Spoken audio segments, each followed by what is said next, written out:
We still do 7 NUFC Matters show a week for free. But if you want to help support NUFC Matters, then there are a few ways of doing it. Hit the like button on each live broadcast and video. This helps the channel grow. Hit the subscribe button and select the all notifications bell so you don't miss a single show. If you want to help us financially, then you can join the channel using this button with the membership starting at $1.99 a month. Or you can drop us a donation in the chat using a super sticker. We're also looking for sponsors. If you'd like your brand advertised on the flyers for the show and featured during the ad break, then email john@nufcmatters.com to arrange today.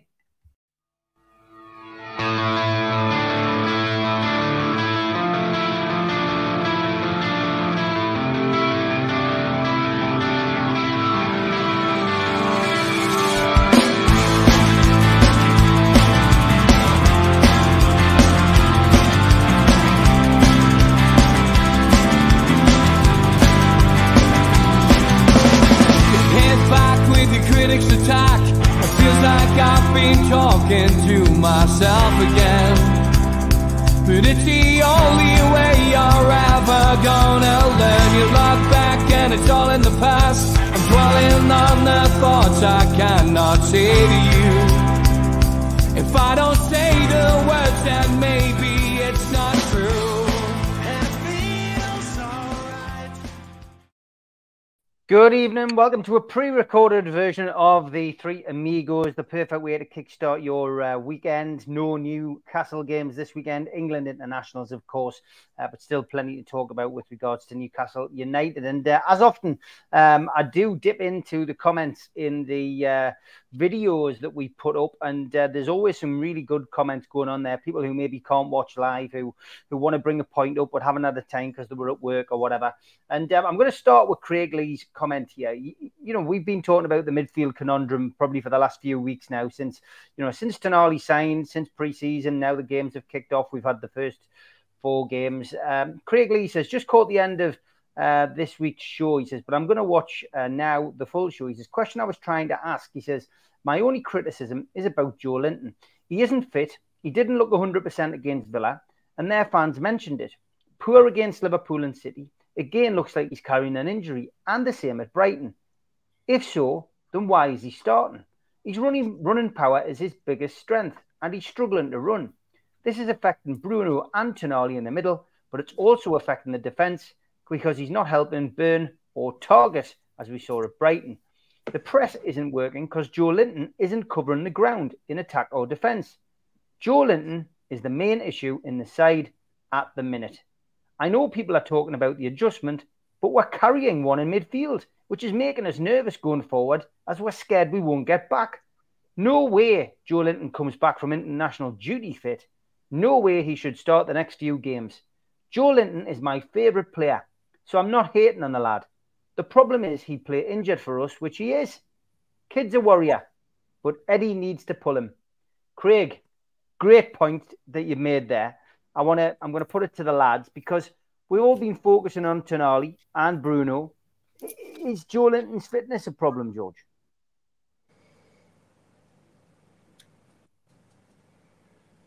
Oh, George's internet's not playing. George's internet's playing up. I tell you what we'll do. We'll get him back in when it's not. So, yeah, okay, Steve, you know the question. Is Joe Linton's fitness the issue? It's an interesting sort of slant on it, isn't it? Because, like you say, everybody's been targeting the old Tonali Bruno combination. Can they play together?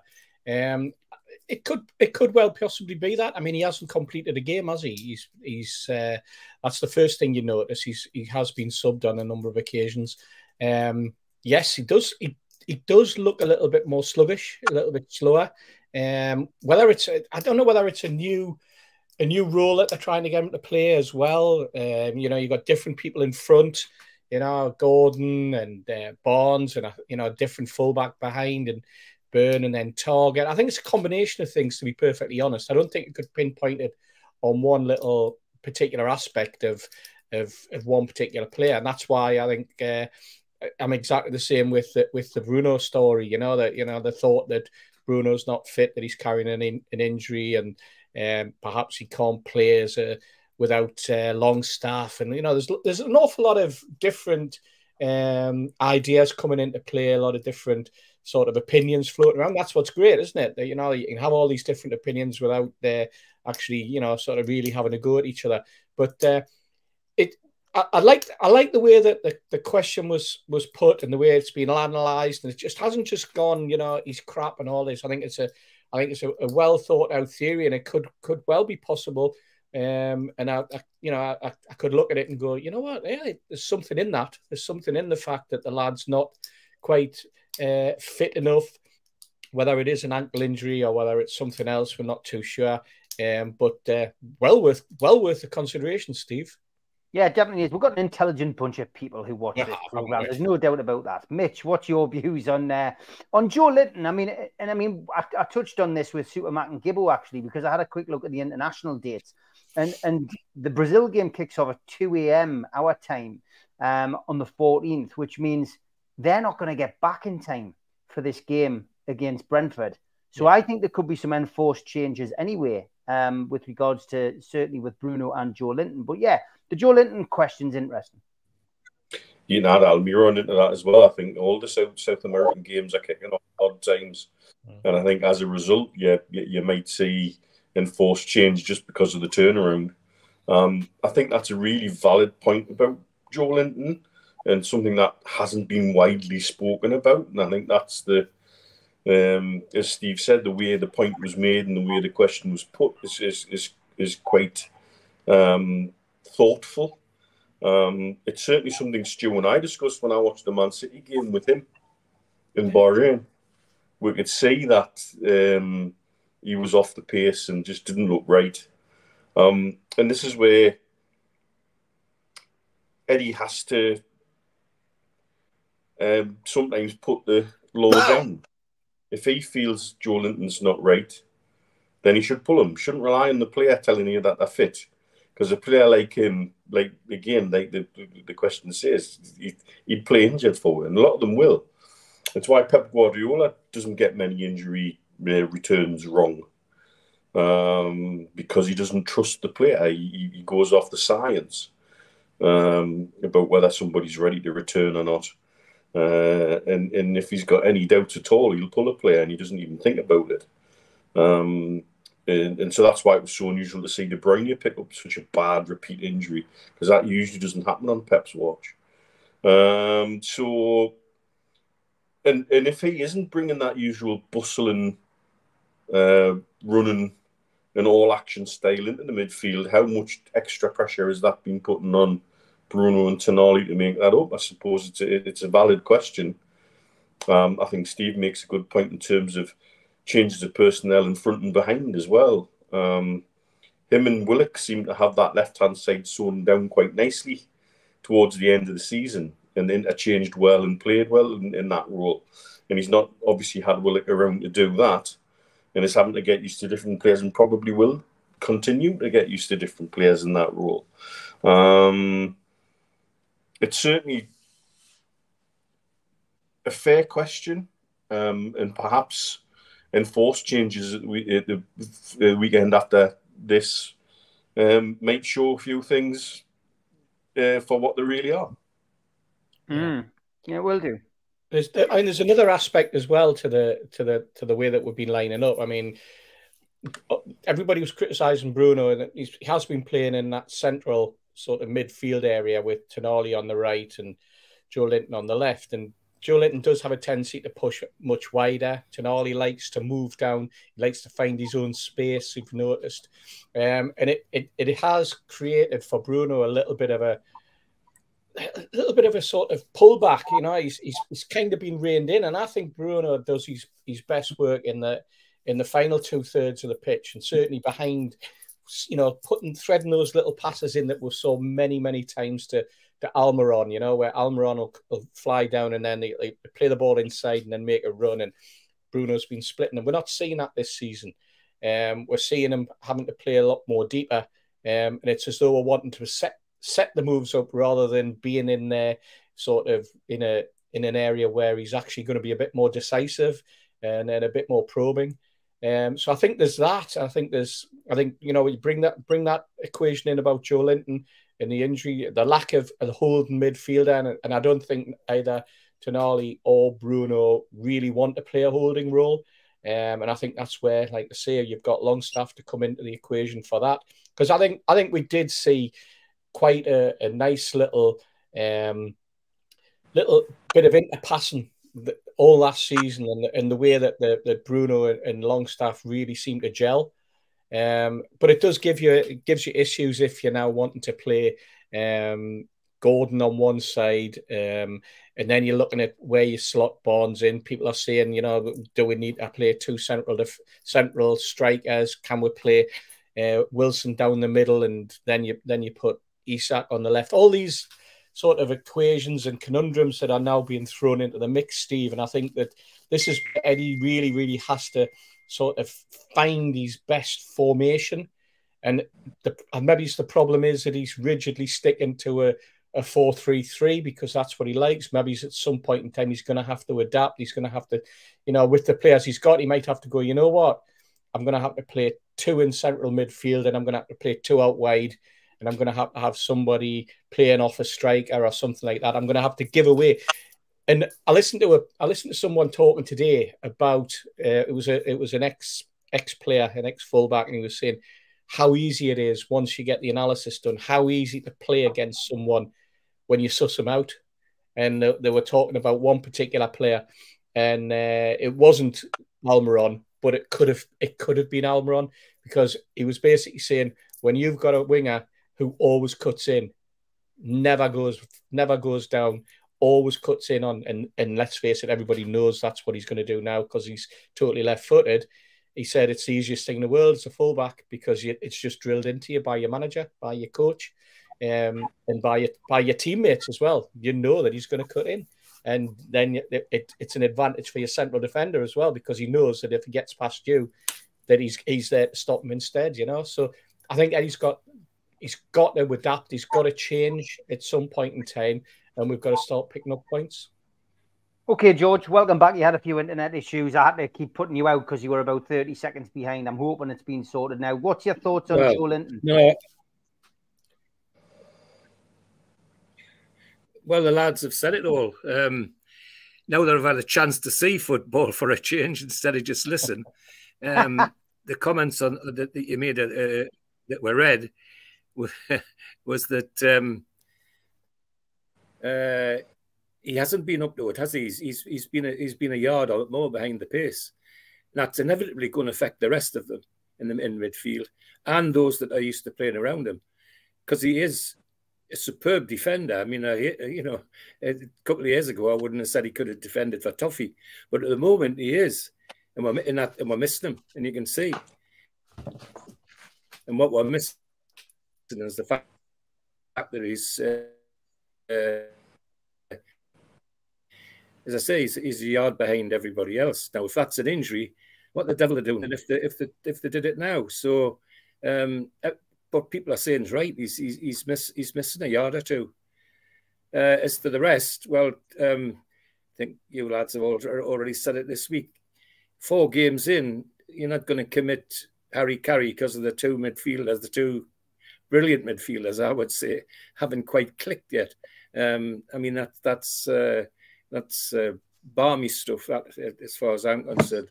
So, Joe Linton is an issue, but there are a number of other issues. And I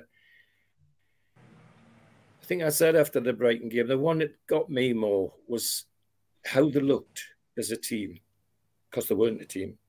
And we've never had that. Never had that.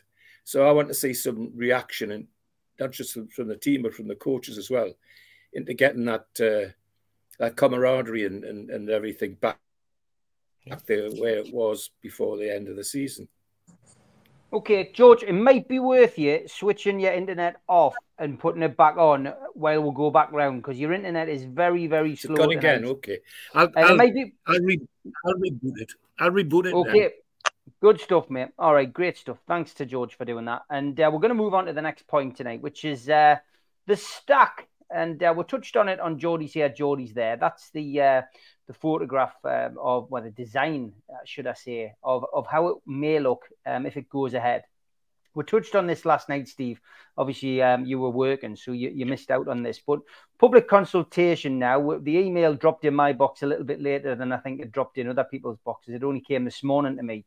So I did have a chance to read it, but it was one of the lads in the comments who posted it, the public consultation stuff. And we were just trying to question, is it because people have objected to it?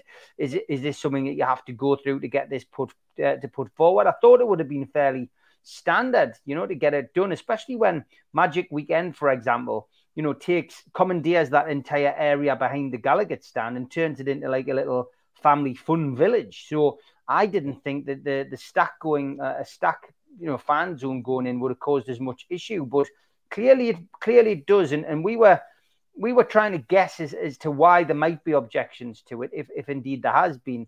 And I would imagine it's probably because the stack may want to trade more than just match days. So maybe that's going to... I think that's exactly it, Steve. I think the fact that it's almost a permanent fixture. I mean, they call it semi-permanent because it's a set of containers, so it can be easily dismantled. But in effect, it's a permanent feature for a couple of seasons. That's the first thing. Now, that's then going to have an impact on hotels, restaurants, bars, cafes, because everything that's going to be offered in the stack is already offered in town, so it's going to have an impact on those businesses around the ground, but those businesses a little bit further away, because it's going to draw people closer to the ground quicker and earlier than normal. So I think you will certainly have objections from a number of pub chains. I've already heard from people that I know around the council that there will be objections being made. It's being closely scrutinised. I think that's why Newcastle are going for a public consultation. I think that it's political with a small p. I think it's tactical, and I think what they're trying to do is they're trying to nip in the bud any dissent or any sort of comments that may be in the negative, and trying to allay the fears by getting so many people on board and behind it, because they'll realise that the vast majority of Newcastle fans are going to go, this is great, this is going to bring income to the football club, blah, blah, blah, it should happen, it's brilliant, it's a bit of wasteland. It doesn't work like that, though. Business doesn't work like that. And what you'll do is you'll use everything to your advantage to try and sway the politicians, sway the councillors, and to try and nullify the comments and nullify the criticism and the objections. And there will be objections. There is no question about that. I think that's what it is, Steve. I think it's happened before. Anyone who wants to do anything contentious in Newcastle will always try and get the public on their side first before they then go into the planning department and into the meeting where they have to put their plans forward. Obviously, they submit their plans, but then it goes to a hearing. So they'll be very much wanting to get that behind them. We had exactly the same, if you remember, way back when Ashley wanted to put up various signs at St James's Park. And it worked the opposite way. I think they did a consultation, but people realised, I think it was neon signs that he was wanting to put up at one point. There was all sorts of issues, if I remember rightly, with that. And I did actually know someone who worked in the plan department at the time. And Mitch, you'll remember, because it was part of our time on the Supporters Trust, right in the very early days. It was either NUFC or NUST. I think it was during that sort of transformation time. Exactly, right? Exactly, yeah. So we do know that often, if you get it's a numbers game. If you get lots of people objecting, then you have to work on the other side and try and get lots of people to support you. And I think that's what the club's doing. I think it's a bit of a charm offensive. I'm not saying that because I either dislike their plans or anything like that. It's not somewhere that necessarily would draw me to. For a match day, I like my routine. I like to go to the same pubs if I'm going to a pub. Certainly after a game, If I'm not helping out on the food bank, then I'll go with my pals, and I know where they want to go or where they'll be. And I think Newcastle is very much like that. It'll be interesting to see who gets drawn to the stack. But the very fact that it wants to be open 7 days a week trading, that could be, the whole thing could get knocked back for that. But if as part of the consultation, and maybe the club's already heard, maybe they're aware that if it's going to be 7 days, it's going to be knocked back. Maybe it's a bit of a get out clause. Maybe they'll come back and say, well, the consultation is that, it's only going to be used for 3 days a week. So we'll rein it back in, and our plan application will be for 3. Who knows? There's cleverer people out there than us, Steve. But sometimes we can work through the chaff, and we can find what we think might be a particular reason or rhyme that's being sung. So let's wait and see. Well, I'm quite pleased with myself, Mitch, because that's what I suggested on Wednesday night. Right. So without any inside knowledge, without any, I thought that must be the case. But yeah, I mean, it sounds like, just part of protocol for this kind of thing. Apologies for not watching on Wednesday night, by the way, lads. No, it's all right, Steve. You've got to pay the bills, mate. You've got to pay the bills. I think their analogy to Magic Weekend is a very pertinent one, but you also have to look at what Magic Weekend is. It's something extra. Yeah. It's something extra for the whole city. You get all those rugby league teams, all their fans coming into the city for the entire weekend. Is it 8 games over the weekend? Or? 6 games. 6. Right. Yeah. 6 games. I think 6 games on one day and 6 the next, isn't it? Or 3 and 3. I can't remember. Something like that. Yeah. Either way, you've got all those fans coming to St James's, coming into the city. Everybody in hospitality benefits from that, and it's extra. What you're talking about is now happening is something permanent going there all the time. That will, as Steve rightly says, draw people towards the ground at an earlier time. And that will change some people's habits for good. And that might affect bars further out from the city centre. As people say, oh, well, I can go closer to the ground now. I can go there and I can stay there an hour longer and have an extra pint or two, and I can do this and I can do that. So I think it was always going to be something that, a move that fans would love the concept of, but would ruffle somebody's feathers in the city. And I think they're quite right in terms of using the public consultations about getting ducks in a row, getting people behind the weight of it, and then going to the council with the actual application once they've sort of read the room a little bit. Maybe they thought they could get a flyer on with it just on the back of the general elation around Newcastle United at the moment. But again, quite rightly, Steve says, business is business, and it's a very different beast. And if somebody sees their profit margins on a weekend or match weekend potentially dropping significantly, for some pubs, that might be the difference between staying open and not. Yeah. That's how desperate some of the hospitality side of things is in the UK at the minute. And so I think it's going to be interesting to see what comes out of the consultation and how that then progresses forward. But yeah, all part of a process, as it were. Yeah, I suppose as well, Mitch, we don't really know much about what's going to be in the fan zone. No. We just hear that there's going to be a little staging area, there's going to be bars, there's going to be cafes, there's going to be eating places. I look at my experience of a fan zone was, there's been a few. The one that comes to mind was when you go to Leverkusen, and they have like a park area and a little wooded area, and they have what are permanent bars within this confine. But what was interesting was obviously they have a seating area outside. I think I'm going to have to give it up as a bad job, Steve. Sorry? You're fine, George. We can hear you. I think I'm going to have to give it up as a... All right, okay. Sorry. He's way behind, isn't he? Yeah, what they also do is I noticed that when I was there that those bars were like supporters club bars. Yeah. So there was one in particular that was like probably the equivalent of like the northern section, you know, the lads in the North Curve, and then there was another group which was a group of fans who come from out of town who supported Leverkusen. Then there was like the Flags lads and stuff like that.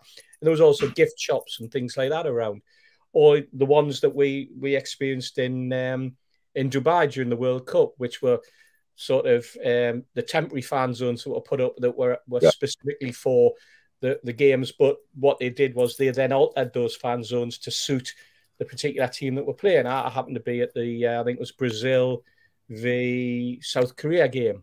That was in Media City. That was one of the ones that I went to.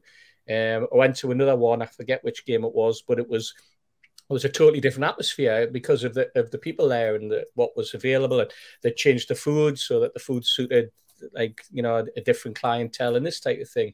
So fan zones can be wonderful, but they can also become quite boring as well. And I think we don't really know enough about what the Stack is going to offer.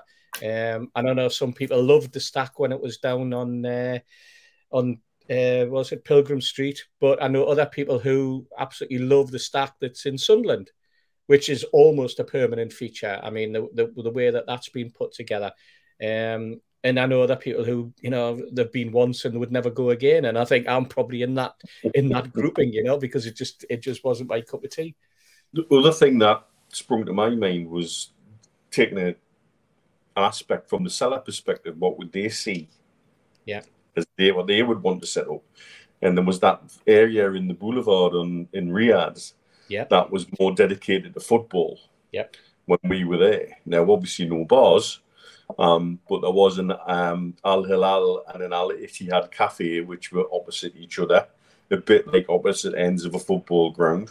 There was a place where the lads were taking shots at goal and doing the crossbar challenge. There was one for little kids. I'm trying to think what else was there. There was a pitch. There was also a video arcade place that you could go to where you could play football, like FIFA and Football Manager type of whatever it is. So those sort of games as well, wasn't it? So whether that's what they would have in mind with something like that and how that would work on Tyneside, I don't know. Because obviously you sprinkle bars in with the cafes. So I'm curious to see what they come up with, just out of interest to see how much of this is driven by the club, how much is driven by we're told that Seller wants to be involved with organising things like fan zones. So how much are they involved in this? And then how much of it comes purely from the people at Stack? Yeah. Yeah, it's interesting, George. Hopefully you're with us. Just the Stack, we talked about it last night. When we did Geordie's here, Geordie's there. Obviously, it looks like the public consultation now has been announced. It's going to go ahead, George. I think he's frozen again. He has. He's gone again. It's a nightmare. Never mind. Okay, George is beset with internet problems tonight, so we won't have George on. I don't think. He said he was going to bail out, I think, there. And not a very good night for internet where he is. Okay, we have a lot of tweets of the week, so we're going to go to that next.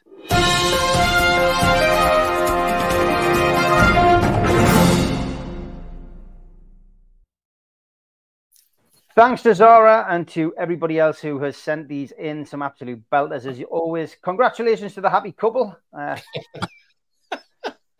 Very funny that.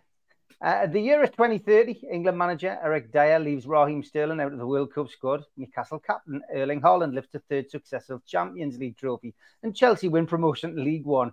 João Felix leaves Atletico Madrid on loan with no option to buy. Paddy Power, always good. Never be afraid to cut someone off. That was a quote from British Gas. And when you order Newcastle United from Wish. Brilliant that this week. The lad who invented Soothers died today. Sad news. There'll be no coffin at the funeral. Oh, Owen. Oh. And Al Ittihad on Saudi transfer day have... £175 million bid for Mo Salah rejected. The Saudis have switched their attention to Harry Maguire and they've offered a straight swap for a camel. Mitch said, though, there's some expensive camels in South. There is, yeah, he did. How's the diet going? Well, there's his response. Hugo Lloris, after conceding 6 hits in James's Park last season, finally blocks a Newcastle attempt. That was at the fact that Newcastle potentially went in to try and get him transfer deadline day. This was a wonderful text message sent to me this week as well. Hello, I am the UK government. You need to pay £1,500 iTunes gift card to me or you are under the rest. Just another one of those little spam texts. I had to set up a delivery because someone didn't feel like cooking tonight.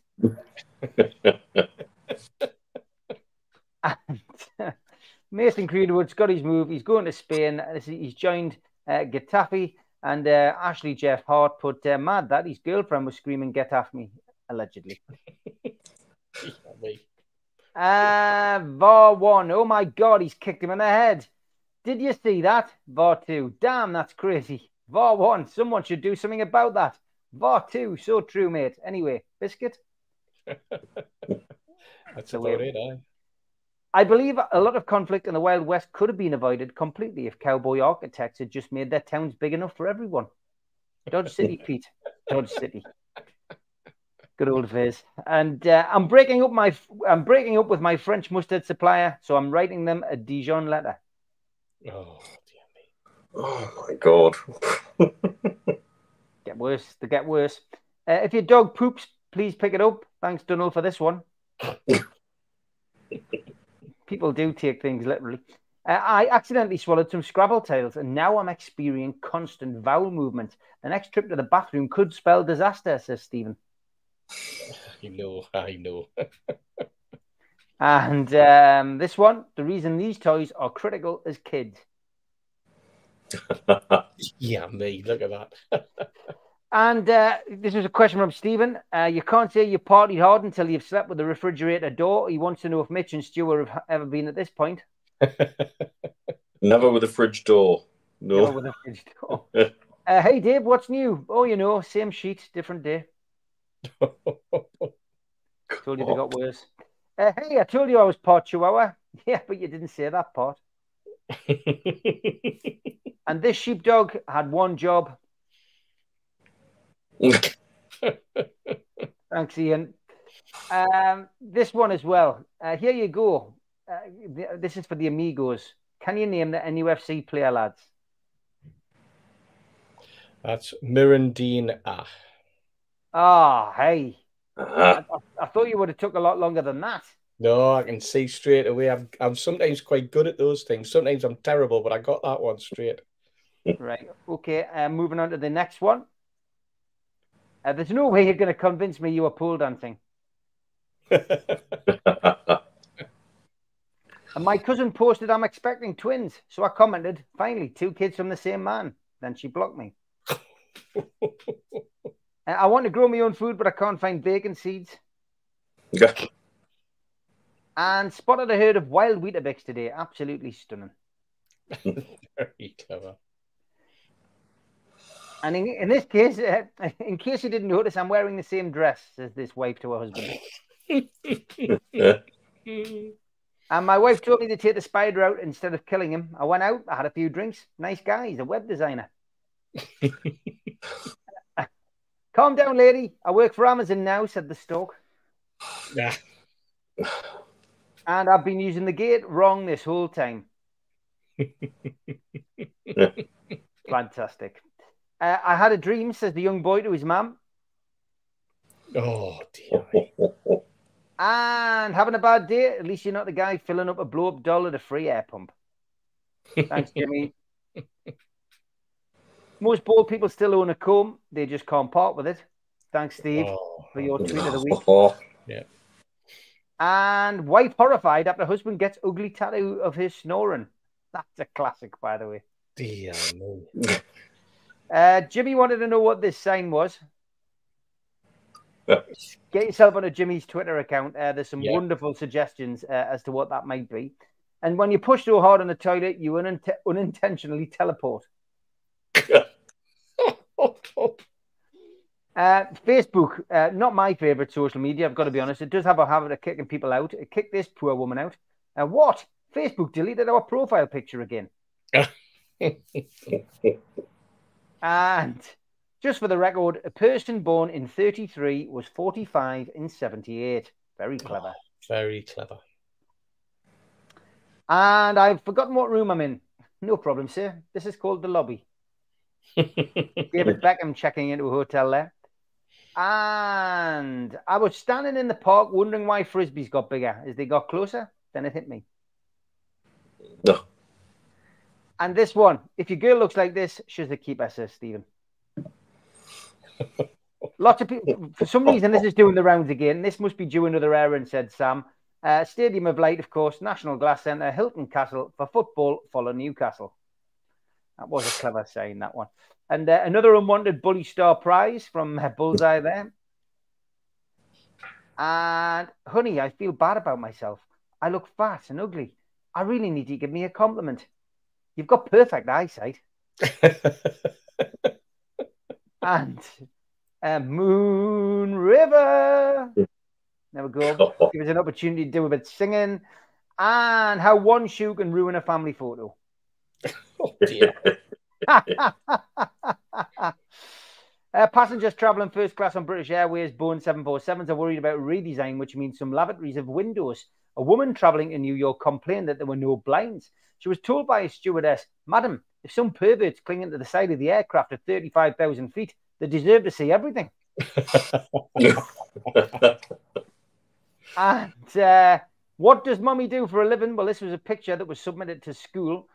Dear Miss Jones, I want to clarify I'm not and I've never have been an exotic dancer.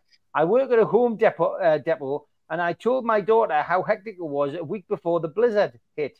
This picture just doesn't show me dancing around a pole. It's supposed to depict me selling the snow shovel we had at the home depot.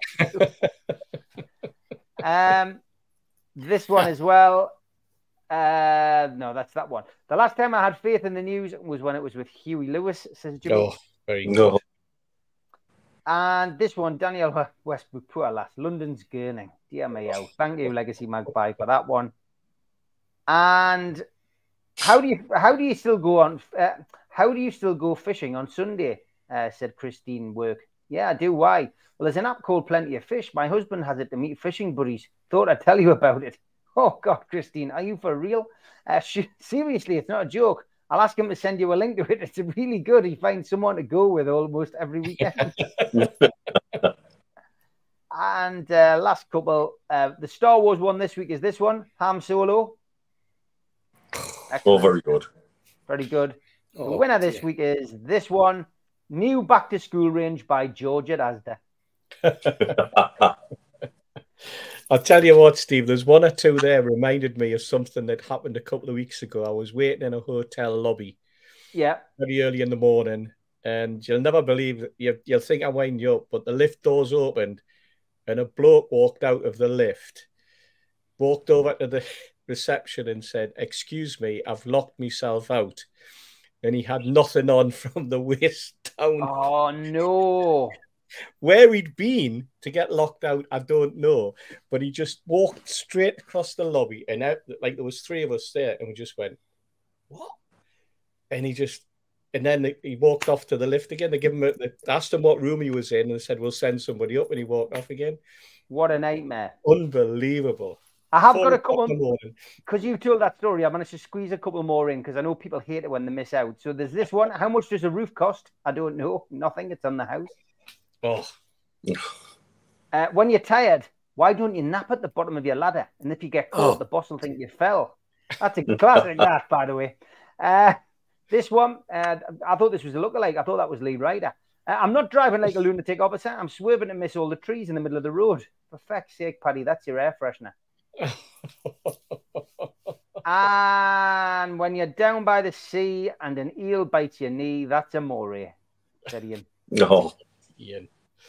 Very good, very good. And surprised that his balls even fit in there with him, says Ian, on this man doing this rather bizarre job. And the winners this week, this one, son, allow me to offer my warmest congratulations. I'm certain you'll remember today as the happiest in your life. Thanks, Dad, but the wedding's tomorrow. His dad's reply, I know. Oh. And a fine example of sophisticated British humour, lads. Ouch. Oh. Very good. Thanks to everybody who sent them in. The usual suspects, Jimmy, Paul, and Zara, who've inundated me inbox, and Ian as well. Thank you very much for them. Get us some more in, and we'll put them up next week.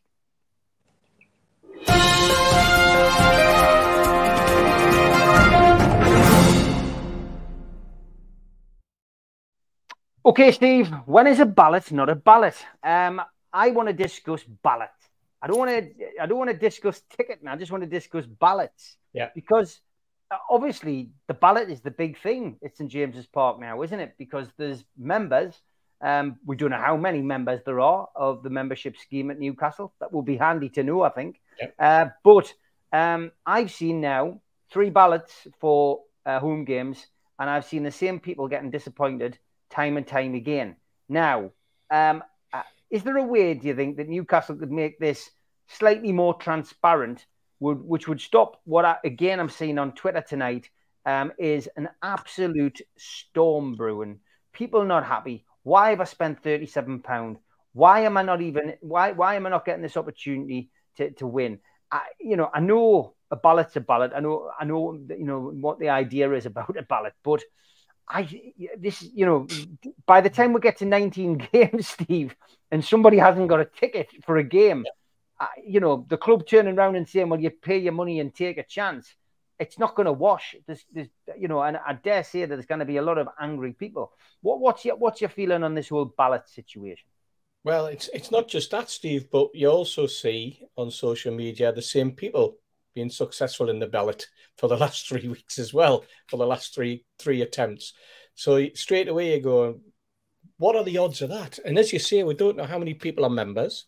So you don't know how many people are in the ballot. You don't know how many tickets are available.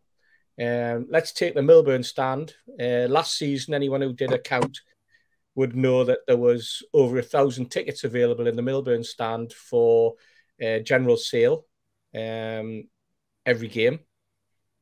And now there's about 100. So there's 900 tickets disappeared if you look at it that way. So there are only 100 tickets through the ballot. That's anecdotal from someone who's been keeping a close and watchful eye on the situation, who's involved and obviously has skin in the game, because they were last season quite successful in being able to get tickets for home games through the normal channel, not through any special channel, but as a member. And this season hasn't been successful at all in 3 attempts now. You've got to question the legitimacy of what is a draw, which is not a ballot at all. It's turned into a lottery, if I'm perfectly honest. That's the way that it's starting to come over. Maybe a fairer way would be, if you're successful one week, then your number or whatever doesn't fall into the pot the following week. Maybe you gradually reduce the size of the pot, because once you're successful, then you kind of go at the back of the queue. Maybe it's that.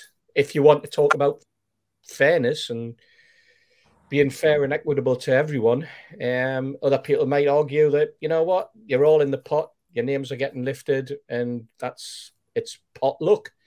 For me, it seems more than pot luck when the same numbers are getting pulled out every time. I think the odds of getting a ticket in the ballot seem to be greater than they are of winning something on the national lottery at the moment. And that's because we don't know how many tickets are available. The club does need to look at it, because, like you say, they've sold so many memberships with so many offers. And I think one of the great offers you've got as a member is that you're entitled to a discount once you get into the ground. But if you cannot get into the ground because you cannot get a ticket, that kind of negates it a little bit. So it does need looking at. It does need refining. And I think, if I'm perfectly honest, the vast majority of people who bought a membership bought them because they wanted to have the chance of a ticket for a home game and possibly for an away game. But all of the other little add-ons, that's just cosmetics. You wouldn't have gone, oh, I'm going to buy a £37 membership, because when I get in, I'm going to get, providing I'm in 2.5 hours before kickoff, for an hour of that, I'm going to get a free pint, or I'm going to get a pint for half the price, or, you know, I will pay half for my pie and peas and my chips. I don't think anyone's bought a ballot for that reason. They bought them purely because they want to be in with a chance of getting a ticket. And you're right, Steve. People are going to be starting to question the club very, very closely if they can't get this balloting system right, or lottery as it's turned into. George, it's upsetting a lot of people out there who can't get a ticket. The ballot system is annoying people. I'm seeing it all the time on social media. Every time there's a home game, what's your views on the ballot? Should they at least let people know that there's members? Too. And I think the other thing is, George, I think Davy Craig's pointed out on Twitter, Brighton away, there was lots of empty seats. So are people buying tickets and not going? I know there was a rail strike that weekend, but is there a lot of people buying tickets and simply not going? Well, don't you think it's not a coincidence that because there was empty seats, suddenly the touts were able to sell tickets? They were the tickets that people would have given to their friends, I'm sure. So it's a catch-22. The club needs to be careful. When you use the word ballot, that's a legal word. And in a ballot, you have to know how many things go in, how many come scout, who wins, how they win, all published. Can't be secret. And it can't even be called a raffle, because it isn't even a raffle. So the best you can call what's happening is a draw. And in a ballot, you've got to know who the tellers are, who counts the tickets and all of that. That's, you know, the club's actually risking something quite bad if somebody really does complain.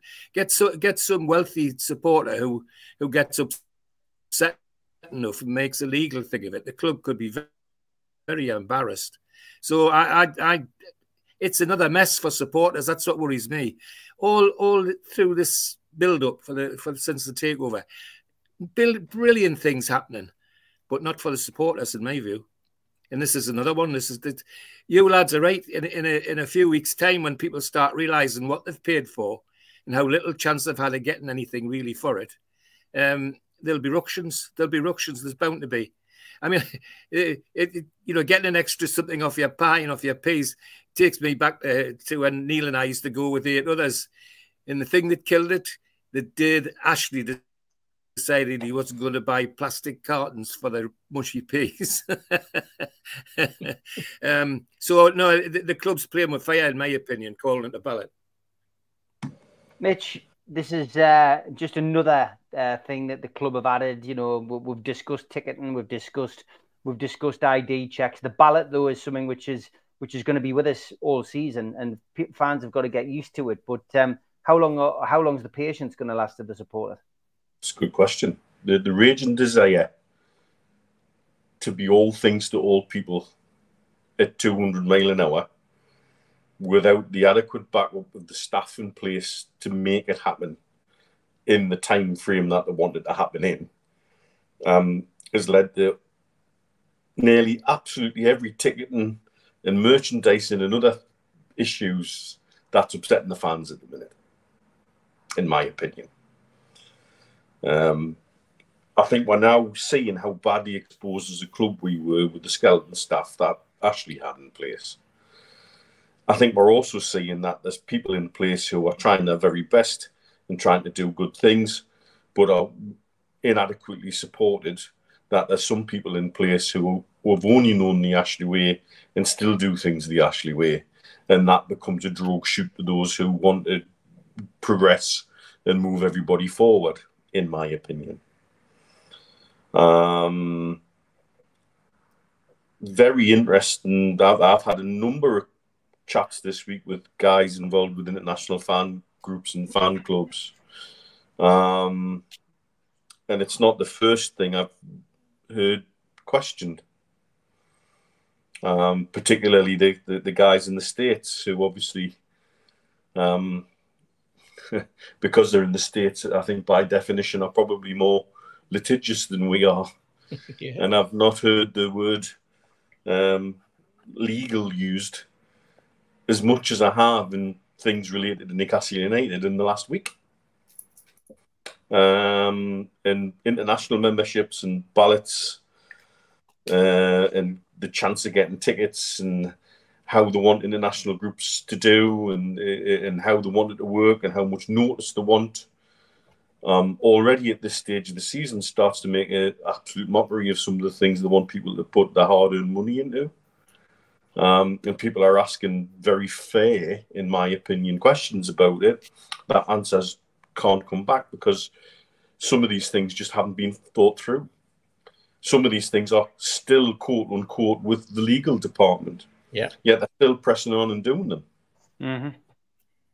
And so, and that's a tightrope, but that's born out of, like I say, I know how inadequately staffed they are. Yeah. And we now see that for what it always was. That doesn't excuse this process, though. I've even had somebody within a large supporters club suggest to me that he feels that the memberships are tiered in some way. Oof. That some people may be luckier than others. Well, it's certainly a fact. It's certainly a fact that there are people 3 out of 3 and none out of 3 would suggest the fact that I've right. even had that conversation scares the life out of us. That somebody trying their hardest to get as many tickets as possible to bring as many fans who've made trips to St James's Park regularly from abroad and never really had much of a challenge getting tickets, now feels that he's unable to get the tickets that he used to get, and feels one of the reasons is he's down the pecking order. So when you say tiered, what would that, you know, this is theoretical because we don't know this is accurate. This is a suggestion. This is a thought. But if it was tiered, how would it be tiered? Do you know what? I don't even want to go into it, because you're then hatching conspiracy theories, I think. Well, you are definitely, yeah. It's an interesting concept to think. The fact that somebody is that upset as to how things have changed for them personally, that they feel that somehow there's an agenda against them, and that's why knowing actually what are your odds of getting a ticket out of this ballot. That's why that's why we need the numbers. Yeah, because it'll stop stuff like that. Because if you were to suddenly say to me, right, there's 900 tickets available, and there's 20,000 members applying for every ballot. Yep. And somebody gets 3 in a row. That would be exceptionally lucky.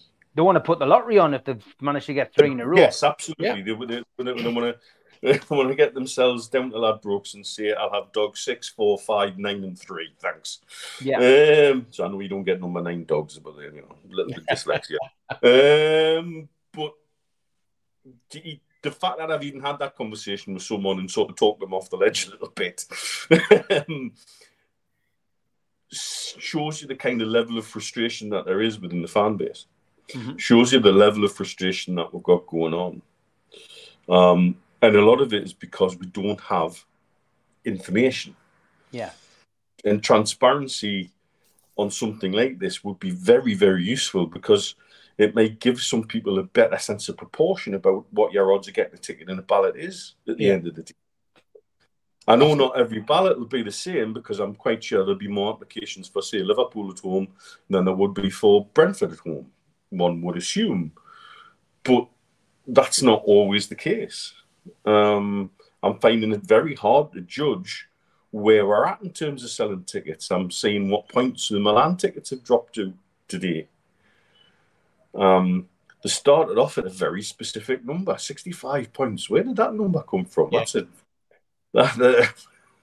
You know, and then whittled down. I think we're down. Is it down to 10 now? Yeah.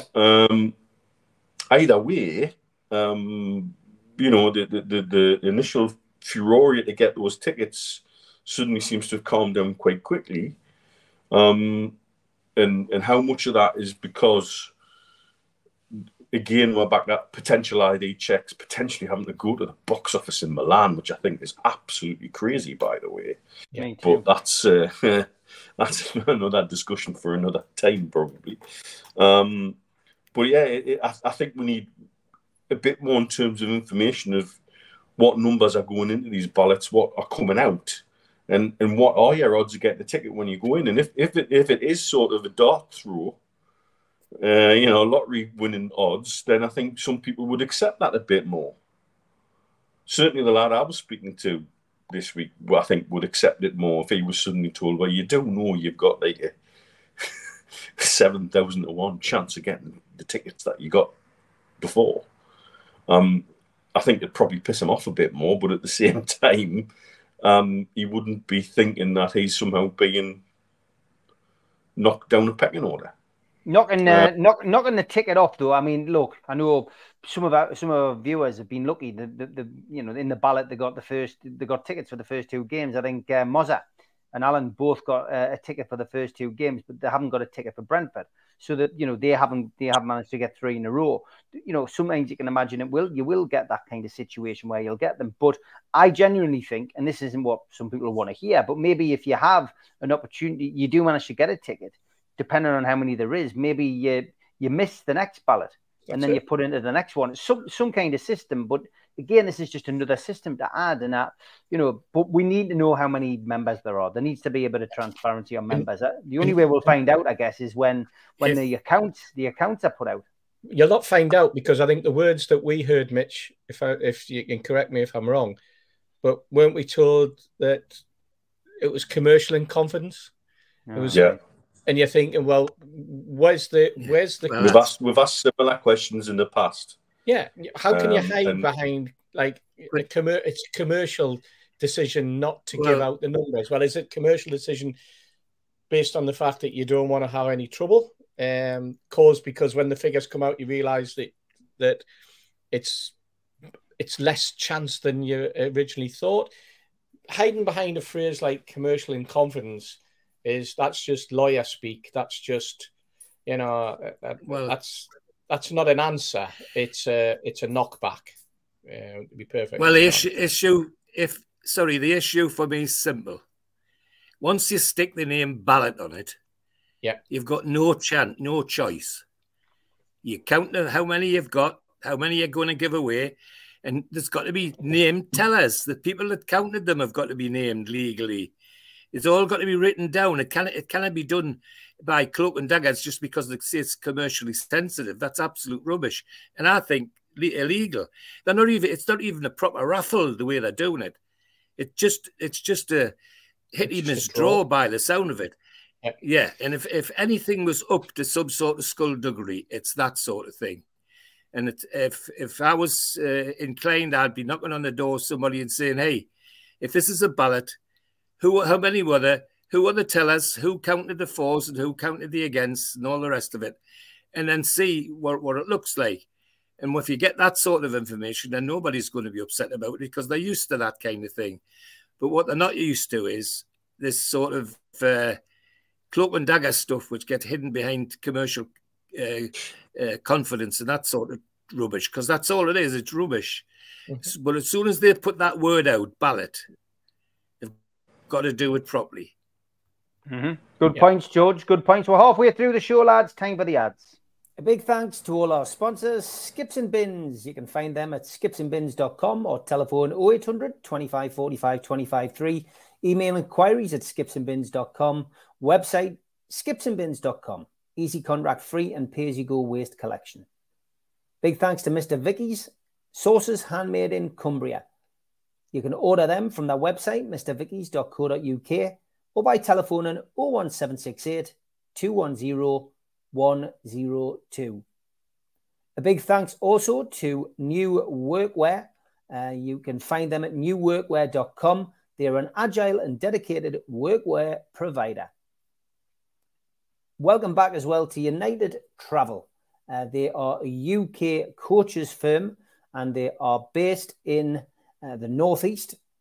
They've got 2024 tours and you can contact them on 01670 632 460 or mobile 0791 666 4174. Email info@unitedgrouptravel.com, and they've got a website which is unitedgrouptravel.com. There's no strangers on their tours, just people you haven't met yet. Big thanks to them for their sponsorship. Big thanks as well to Media Arts, and they supply all the video technology. If you want to become a member and get a cup, a pen, a membership card, and a scarf, then get your smartphone and put it over this QR code. It will take you straight to the membership pack. It's a £25 one-off fee. You can also go to NUFC Matters website and search membership pack to book today. If you want to help the channel, then subscribe to it by hitting the subscribe button. Hit the thumb up under the video to like the video, and click share to share to your other social media. We're also available as a podcast on iTunes, Spotify, and other podcast providers. Don't forget, we help the food bank on this channel. If you want to do so virtually, go to nufcfansfoodbank.co.uk and make a donation today. The Alan Shearer raffle is back on. 150 tickets, £1 a ticket. Win a limited edition signed Alan Shearer ball. Enter today at nufcmatters.com. I put a tweet out prior to pre-recording the show. Miss Mozza, she said, we were lucky. I had tickets for the first 2 games. No luck so far this time. Can't win them all, so we'll try again next time. Kipper McFish said, this was my first success. I'm 1 from 3 now. For my money, the most mental aspect of the new system is that you can't select multiple categories. For example, saying, I'm happy to take anything I can get, no matter how high or low. You have no idea how many seats are in each category. Tony Cowan says, anybody know the difference between international and domestic membership? I didn't know and went for domestic, but haven't been unlucky so far in obtaining a ticket. And as I live outside the UK for some of the season, I think I made an error. And John Gandhi says, no ticket for Brentford for me, probably for the best due to the 5:30 kickoff, the round trip from London, including hotel. It probably would have cost me around £400 in trains and accommodation. And Rich, no, he's got 3 points, so I'm going to come back to that one. Day Night Soul says, Steve, I'm getting very frustrated with this. I've only missed 4 home games last season. Now 3 ballots and 0 luck. Tony English says, I've just noticed I've been lucky this time. Me and my boy have to get train tickets sharpish. And Brian says, can't we go back to what other clubs are doing? Queues. Rich says, none out of 3 for me. Gutted. Can't help but feel robbed by the price of the membership. And Lee Milne says, 0 out of 3 for me too. So there you go. Gives you a good cross section. And Steve, interesting the fact that the AC Milan tickets, as we are speaking, are down to, it was 20 points, I think, when I last looked, but it could be well down to, it's AC Milan points were down to 20 when we recorded this on Thursday. That was from, as Mitch said, came down from 65. And we were talking in the WhatsApp group earlier, weren't we? And there'll be a few banning orders which will be preventing some of the regulars going. But there will be. But on top of that, this ID thing is petrifying people, and the fact that people need to take a degree in how to speak Italian and go to the Italian box office probably won't help either. It's putting people off. Yeah, and the reputation of Milan fans as well. You know, beautiful city in terms of culture, etc. But you know, they're a tasty bunch, aren't they? And so are the Italian police. And I think that'll be putting people off if they suddenly find out that you've got to go to you're going to have to go to a box office to pick up your ticket, and you're going to show your passport, and you know that you're at the hands of the Italian, what are almost a military police. Let's face it. Lots of, you know, the whole. I mean, obviously there's the cost as well. I noticed there's some of the coach trips for PSG and for Dortmund. There's people putting coaches on now, so you can get all the way for about 150 quid. That's not including the hotel. Then there are the flights that are going there and back in the day, which NUFC are putting together. I think, you know, you're looking at £300 around about that. I noticed there's a second flight being put on by the lads for that, which shows the demand is there for people to get there. all very positive. I mean, there's another thing with the ticketing, Steve, that nobody's ever got an answer to that I'm aware of. But let's say you joined a family group, and there was 6 of you. Well, does that mean that the number gets drawn out and all 6 of you are successful? So is it better to be in a family group? Have you got more chance in a family group because one person gets drawn out and it's the entire family that gets drawn out, the entire grouping, so all 6 of you are successful? Is that a better way? If you remember, I raised that one after the first ballot. George is going to go mad because I called it a ballot again, and it's not.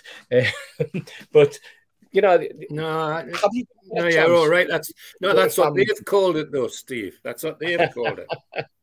Are you in with a better chance if you're in a family group than you are going separate? That's it. Because it just needs. Is it the main figurehead whose name gets drawn out, which immediately potentially takes out 5 other tickets?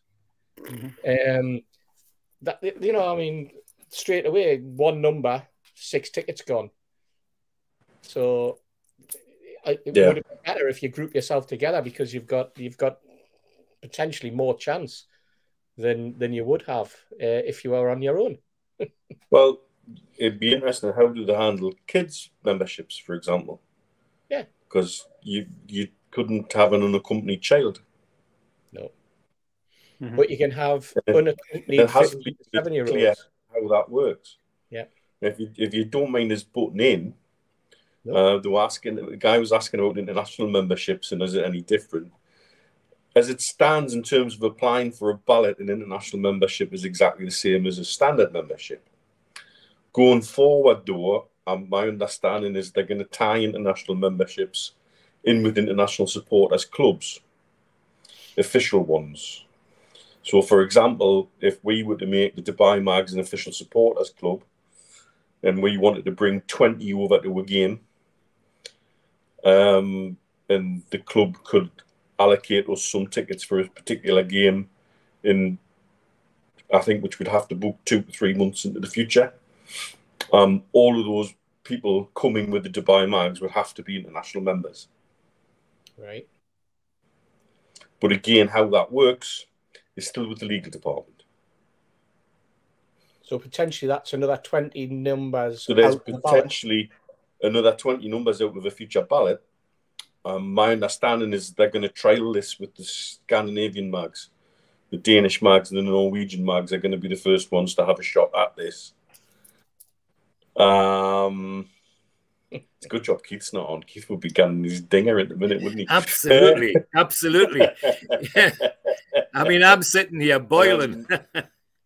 And so, again, there's no explanation as to exactly how that would work. And that was one of the discussions on the international fans group was, well, what's the point of this then? Mm-hmm. And I've bought an international membership, and yet I can't really do anything with it other than put in for a ballot, which, for example, one of the guys was saying, I had 12 days notice for Aston Villa. How do I plan a trip from Canada in 12 days? And so they've tied themselves in a lot of knots, again, with this desperation to be all things to all people.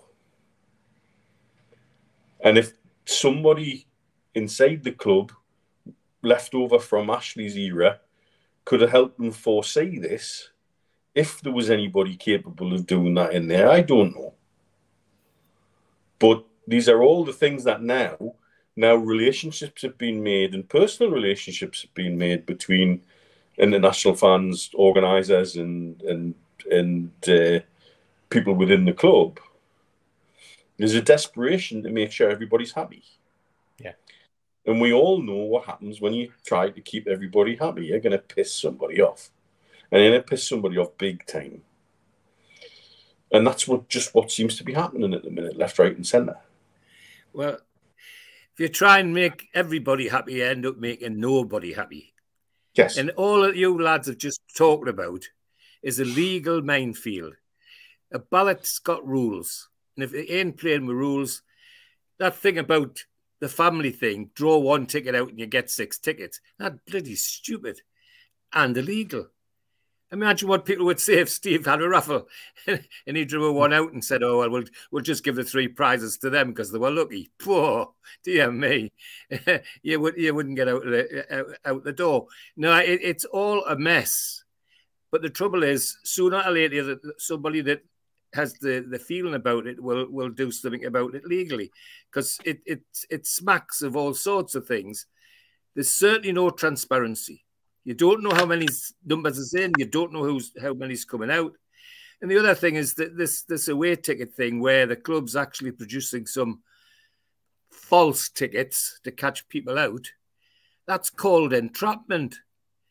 That came into the force of the British jurisdiction in 1960s, because the coppers were setting the local prostitutes up on the corner and pinching them. Well, they ended up with the coppers getting pinched for entrapment, and it came up from America, and that's what that is. When you're given something false to make people think that they're getting something, that's entrapment, and the club's in all of that at the moment. But what irritates me even more, that's all to do with supporters, for God's sake. You know, they want to support their team, they want to go to football, and that's all they want to do. But the way the club's handling all of this ticketing and stuff, they're making it very, very difficult for anybody to do it. Much worse, from my point of view, I'm now at the stage where it's getting difficult to enjoy some of it because of, you know, what's going on behind the scenes. And that's just not nice. So somebody needs to sort it out. But I think it'll end up, it'll take a Keith Patterson letter probably to sort it out, because that's where they're headed. All of the things that you've talked about tonight, you'd have a struggle to persuade a magistrate or a judge that they were legal. The sad thing is, it's fan against fan, isn't it? That's the sad thing. At the end of the day, there's nobody in the club who's accountable. So what happens is fan goes up against fan, supporter against supporter. Yeah. Divide the rule. For every one person that you've made happy, you've got somebody else who's sadly disappointed. And then it's a case of, oh well, we tried our best. And it was a good analogy that you used, George. You're like one of Steve's raffles. It was below we went to one of your events, Steve, and 5 of us bought the raffle tickets and we stapled all our tickets together. You had 5 prizes and you dished them out. That bunch came out first and you gave the prizes to all 5 of us. That's in a way what it's like. It's exactly what it is. Yeah. I think that the other telling thing for me at the minute is if you go on the club website and go and look at purchasing an international membership, it'll tell you terms and conditions apply. There's no way to read the terms and conditions. Right. Oh, good God. There's another thing as well is when you go through this is the way that the whole system operates. You get an email to tell you, or you get a notification to tell you that the ballot's now open. Some people click through a different aspect of the portal and get straight through, and you know they can buy a ticket straight away. And then other people are finding, once they've been told they've been successful, that they click on and it goes all over the place. There's been all sorts when it comes to the free for all. When it comes to there's tickets still available, people. You know, some people have absolutely no problem on the system, and other people have a nightmare because they click on a wrong link, or they click on a link that takes them down some sort of blind alley, and that's software related, and that's to do with the infrastructure and everything that's sitting behind what is obviously a bolted on, very, very poor website to begin with. Something that's just been forwarded to me through Twitter. Does anyone actually know how the ballot works? Is it a random computer generated or what? I'm seeing people saying they're 3 for 3 for home games this season, while I'm sat here having applied for 3 games and I've gotten out. Shambles. Sorry. Well, no, and you're right. Because we don't understand what the mechanics are, people are getting pissed. Yeah. Well, I'm sorry to be boring, but once you call it a ballot, the mechanics are there. They're legal. You can't do it any other way. And if you do it any other way, you're breaking the law. And you know, to say that it's this sensitive and that sensitive. It's absolute rubbish. Once you stick that name on, it just absolutely drives the coach and horses through the whole thing. And they need to sort it out, because, as I say, the right person gets upset. They could make a real song and dance about this. But I go back. It irritates me that this is loyal fans who are struggling to go to matches anyway, being tossed around on the basis of something they thought they bought, and that called a membership. And I'm not sure what they bought by the sound of it. Empty seats at Brighton and other away games. Man City, empty seats. Are people buying tickets and just keeping the likely point and not bothering to go? And passing the tickets on to people that shouldn't have them. Is the whole thing turned into reverse? The accusation was it was the people who were way on the top end who were picking up tickets and then not going. Now is it people trying to get to a certain level? You know, is it the people with 5 and 6 who are trying to get above the 10 or above the 20? Has it turned around? And I don't know. I honestly don't know whether it's happening or not. The whole rationale, remember, was they were bringing this system in to stop ticket touting. Now, I'm not being funny, but going back a few years, I remember buying tickets for people outside the ground and paying slightly over face value for a ticket on at least 3 occasions. And each time when I got possession of the ticket and went in and looked at it properly, you realised that actually the ticket was originally a freebie. It was a complimentary. So it was a ticket that had found its way onto the black market, and it was a club ticket. It was a ticket that the club had given to someone within the club as a complimentary ticket. So a lot of the ticket touting was occurring from people within their own organisation at that particular time. Now, touting is being used as the excuse for bringing this new system in. But the other part of it, the impact on, is that people are not going anymore. People are not applying. People are not being able to get their hands on tickets in the manner that they used to, that they give to family and friends, that they used on a, you know, I mean, there was accusations of certain coach companies that they had a pool of people who they would just go to and say, apply for a ticket and then I'll buy it off you, and then at least we can fill the coaches. All these sort of accusations going. I've got no proof that it ever went on. And all we're saying is this is the allegation that's been aimed at some of those people, and they're very, very upset and disappointed that that they're being tarred with that brush, because they're saying it's not what went on at all. You used the word shambles. It's shambolic, the way that the whole operation and the lack of transparency and the lack of decent and honest communication from the club. We keep hearing various people telling us that the club's communication has become tremendous now in comparison to the way it was, but it only seems to be in a certain direction. The normal general run-of-the-mill inquiry that gets made doesn't seem to channel it, because there doesn't seem to be anything that comes back. It's as though you have to be part of a group to be able to get through over that first hurdle, to get someone to then face up here and say, I think that's the problem. I do think, Steve, there's a lot of our fans are feeling like they don't have a voice and they don't have an ear. More an ear than a voice, And I get where you're coming from, because I see the side of it from the international point of view, being, you know what I'm like, I get involved. Obviously, I'm never going to get involved, and I bloody do. And so I see how amazing the direct communication with some of the groups out here has been. And it has. Yeah. And so if you're in receipt of that communication, yes, of course, for you, the trust say, you know, communication's great. Yeah, they've got to speak to the trust. It's in the Premier League rule book. It's certainly very different to the communication you and I had with the club.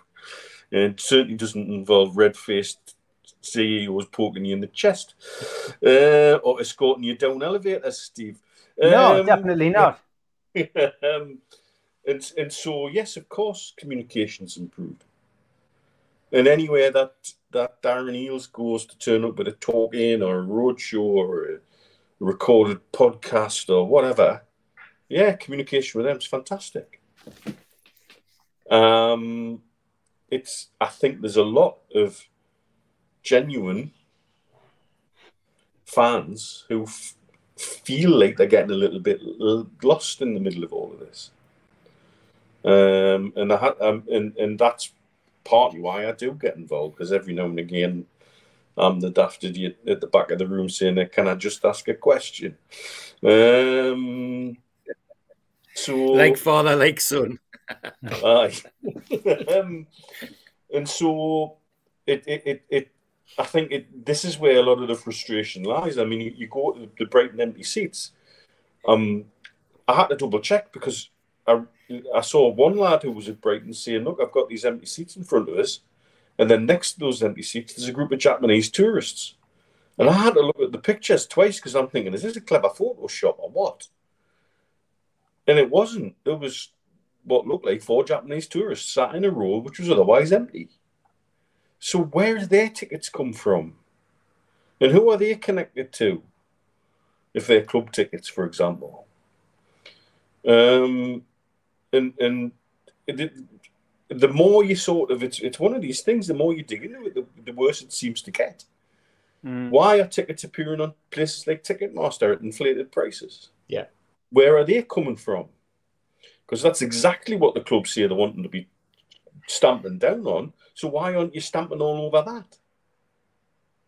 Yeah, and what you would do is you would let fans know that you were stamping on it. And there's nothing coming out of that football club that says we're spotting this and we're stamping down on it, and we've the X number of companies or X number of people have had tickets taken off them because we've found out that they've been selling their tickets on, etc., etc. That's the not only general message I don't think that the ordinary fans getting is, if your ID doesn't match the name on the ticket, say bye to all your loyalty points and you're not getting into the ground. Yeah. and again, it puts it all on us. Yeah. The thing that gets me is, isn't it something of a coincidence, or is it a coincidence that the very week when we've had 2 games where fans didn't go, suddenly tickets appear on websites for lots of money? I don't think that's an accident at all. They're the tickets that people would pass to their mates, and they found their way out of the system because they wanted to buy the tickets to get the points, and rather than and just to get that, they end up selling their tickets to somebody else. And it sounds like me that they've invented the wheel, and they're slowly but surely knocking all the bloody spokes out. And the spokes are the fans. It's fans. That's the bit that keeps hurting me. Is it's fans that's at the end of this, not some faceless toe rags. I want as many people can to go to Newcastle United football matches and enjoy it the way I have. But the way they're going, they'll soon get to the stage where there'll be people who are so fed up that the last place they'll want to go is St James's Park. Yeah, I was disappointed to hear that there are situations when a game is classed as a category A, and you're in the situation where let's say for example you wanted to pass your ticket on to someone else, so you go through the normal system that the club has put in place, and you apply for that ticket to be transferred. And what the club did on this particular occasion for Liverpool was go, oh, right, well, this is now a category A ticket. Your season ticket is, let's say the season ticket was 400 quid. So we divide that by 19, and so that's the value of the ticket you've got. But this is a category A ticket, and if it was on general sale, that ticket would have cost 72 quid. So your family member is going to have to pay the difference between the £400 divided by 19 to get a face value ticket based on your season ticket price, and the value of the ticket that we've allocated to as a category A for that particular part of the ground. You now owe us 25 quid. and that happens. Yeah, it's happening. It's happening. And again, that's just something that's been unexplained. We could talk all night about tickets, but we're not going to. I think we've given a good cross section there. And those of you who get annoyed when we talk about tickets and ballots and stuff like that, unfortunately, you know, it's something that people are concerned about. And sometimes if we can give our opinions or give our rationale on it, it does at least try and clear some of the wheat from the chaff. We're not giving explanations, as in this is definitely happening, but it does help to try and give it in layman's terms. Go on. We're really blessed to have a platform where we can interact with people, and I don't mind how many DMs and messages I get, because there's things like this that need sorting out. People need help with. People need things explained, and if we can try and unravel some of it, then all well and good. Yeah. Steve and I have done it for a long time when we were at NUFC, NUST, etc. And you know, people like Bifford.com's done the similar for years and years and years, for example. Yeah. But also, I think it is important to discuss these things as much as possible in a sensible and calm and reasoned way, and not lose our shit about it, because we're all delighted with where the club's going and all the positivity that surrounds the club. But it also doesn't mean we're just a happy clappy and go along with everything, because everything's totally rosy in the garden. In fact, quite the opposite. We always want Newcastle United Football Club to be better and to be the best. And if we as fans can't discuss on a platform how we feel they can be better, then it's a sad day indeed. Yeah, there's also quite a large cross-section of our fans with so much experience that when you bring something in, they have so much knowledge that they can go, right, let's analyze this. Let's just look at this. What you're proposing, have you considered X, Y, and Z? Because that's what's going to happen. And somebody who is inexperienced, someone who has not been aware of those particular situations occurring, can then go, right, we've never thought of that. But what we've got is, you've got a situation where it's just been dumped, and now they're firefighting. And now that all of these anomalies are coming out of the woodwork because nobody spent that little bit of time analysing the decision-making process that was being put in. When they made that, when they brought in the system, they didn't go through that whole analysis to identify the problems and the pitfalls and then rectify them before they then went live. And that's another area where that's because you're either listening to the wrong people, or you're listening to no one, or you're disregarding some very, very useful data and information that's been provided for the best reasons, not because there's some ulterior motive, or not because of some protectionism or to protect their own corner. Usually when people see something, they'll go, hang on, this could affect X, Y, and Z. Not necessarily the A, B, and C that's going to affect me, but the X, Y, and Z that could affect somebody else in a particular situation. And that's the key for, if you've got supporters, and you're going to have supporters joining representative organisations and going and representing the supporters in advisory groups, they've got to be willing to take on the stuff that they know nothing about, and they've got to go and research it, and they've got to come up, and they've got to back the supporter with the problem. They can't sit back and go, it doesn't affect me, so I'm not going to take that topic up in the first place. Okay, great stuff. Yeah. So go on, George. Well, I was just going to explain the reason why it irritates me so much. When I think that when my father, when Harry got his first FA Cup final ticket, and he was irked that he had to get it from Buckingham Palace. That was the first thing that upset him. And then he hitchhiked Friday afternoon to get down for the match on the Saturday, with the manager's words ringing in his ear: if you take the afternoon off, Mitchell, you'll not have a job on Monday. And he still went to the bloody match. Off he went with his knapsack, with his bait in. And when he got outside Wembley, some smart bloke in a suit said to him, I'll give you 60 quid for that ticket, Geordie. 60 quid then? He was only getting about 250 a bloody week, his wages. And yet, nah, the second word was off, I can assure you.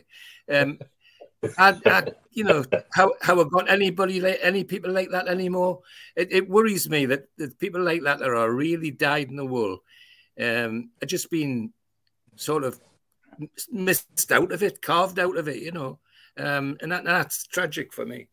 They're gentrifying the game. That's what they're doing. I've used that expression a couple of times now, and I think that's what they're doing. Steve. Exactly. That's what the video. That's what the video does as well. Okay, time for Toon Lookalike to lighten things up.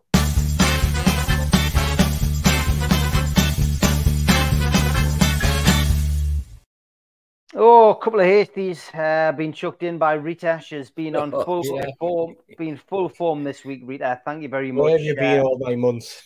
Has Steve Hasty gone missing, says Ugly Camel? No, still here.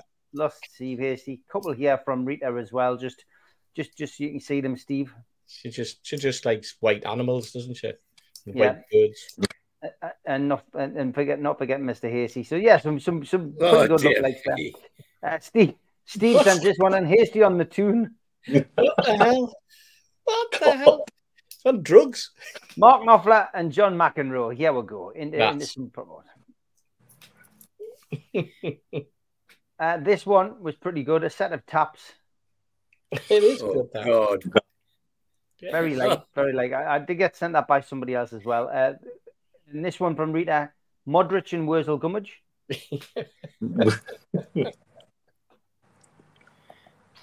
Trump and the Grinch. Yes. Yeah. Which one's which? I chucked this one as a lookalike. Yeah, that was quite good. Roland Rat. And Jimmy Cranky. And Wayne Rooney and Peter Crouch having a fight for children in need. Oh, God. And another one, Steve, from Jimmy. Tune lookalike. That, innit? Steve Hasty, he says. Crazy. You need some new glasses. Another dog chucked in from Stephen Moore. Steve Hasty watching the World Cup. Lad, what's he like? And Tune lookalike Steve Hasty again from Jimmy.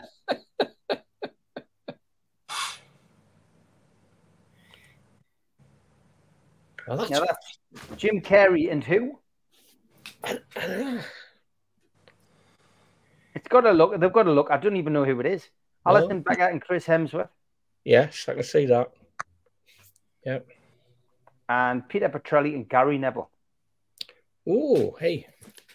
It's a good one. It's not bad. Not bad. Haaland and Damon Targaryen. Yeah, in his Very job. good. And another Steve Hasty from Stephen Moore. Stephen, man. This one from Chippers. Steve Seth Armstrong, Hasty. Never had it. He hasn't even got any facial hair. And Chippers says he was looking forward to meeting me for a pint. God almighty. Quite why he thinks I look like that, I don't know. Lee, thank you for this one. Sideshow Bob, of course, and Hannibal Medjbury. And this one, Steve, you sent me this a while back and I'd lost it. I thought it was the same player. Very good, that. Yeah. Very good. So these were a couple that I'd lost. Is this Cal Geordie? So this is one of the guys on Twitter, isn't it? Now this must be somebody who looks like him. Yeah, this is the guy who does the meet and greet, and he's the greeter, isn't he? Comedian. He was actually outside. He was on Northumberland Street in the summer, outside of TK Maxx, as people were going up the lift. Right. Okay. And he completely threw people. I found out it was actually employed by TK Maxx. They actually did it as a promo thing. Brilliant. All right, but he does look a bit like SoCal Geordie anyway, which is good. Tom Dixon, Gareth Southgate, and Grip Hook the Goblin, and Phil Scolari and the Southern Comfort Guy. They're good. Yeah. Both good, Tom. Both good. Tom. Robin Thicke and Stephen Gerrard. Stephen Thicke. And Harry Redknapp and his old-timey barrel lady. Good Lord. Quite a few of them. Steve Hasty with his new hair from Chippers. Oh, God. And Sean Dyche and Walter White. At least it's not me this time. Yes, I was going to say that, Steve. And the Senegal manager and Snoop Dogg. Yeah. Didn't he used to play for Liverpool? I think so, yeah. Right. Lookalike, Devos were not. We Are Not Men, We Are Devo album cover, and Tom Brady. Aye, yes. That's good one, Jim. Aye. Rona Martin and Colin Hendry. Aye. I do like this. I do like this one. Yeah. Very good. Rob Lee and Bez from the Happy Mondays. Tell you, that is clever. If the photograph had been Rob now, you would have gone, wow, yes. And last couple, Nicky Byrne from Westlife and Eddie Howe. I think Eddie Howe will be over the moon with that. Aye. And the winner this week, Telly Savalas and George Mitchell. Thank you. Who loves you, baby? Who loves you, baby? Lollipops out. Well done, Sonny. It's another win for you, mate. Looking like he's coming in. George with that one.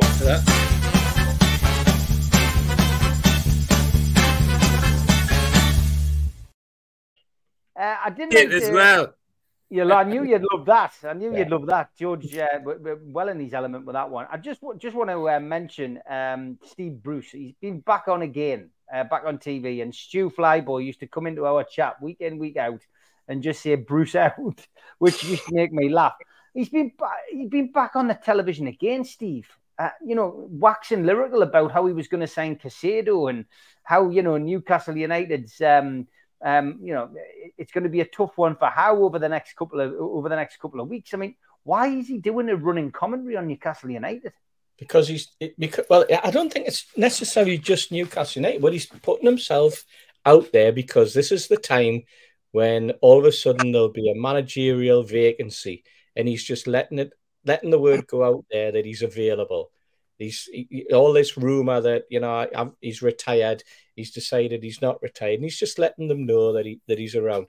I thought the Caicedo one was really interesting. What he actually meant was that Steve Nixon, who has a list based on a software situation where he's probably got 5,000, 6,000, 7,000 or more players, names, the agents. The club buys into a system. All the players from all around the world, all the data is collected from those players. Everything from the little monitors that the players all around the world now carry. Their agents then put the players' data out onto this software package. Clubs buy into it. It's all very, very commercial.